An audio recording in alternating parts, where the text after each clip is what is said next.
ఓఎన్ by OP, ఓఎన్ by OP. నువ్వేంటమ్మా ఇక్కడ కూర్చున్నావు? వీళ్ళు ఎవరు నాకు ప్లేస్ ఇవ్వలేదు సార్.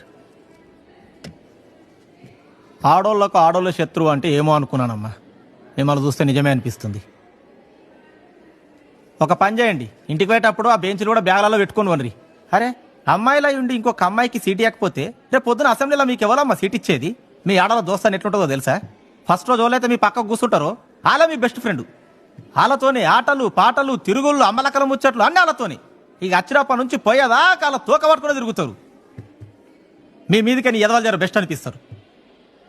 ఎవడు ఎందుకు వస్తాడో తెలియదు, ఎవడు ఏడ కూర్చుంటాడో తెలియదు, ఎవరి బాక్స్ ఎవడు తింటాడో తెలియదు, ఎవరి నోట్స్ ఎవడు రాస్తాడో తెలియదు. ఒక్కోసారి ఈ క్లాసులో పక్క క్లాస్లో కూర్చుంటాడు. అట్లుంటుంది ఇలా కథ.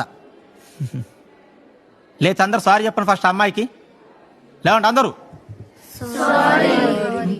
You don't say sorry. నువ్వు ఒకడే నాకు సీట్ ఇచ్చావు. నువ్వు లేచి అక్కడ కూర్చోవమ్మా.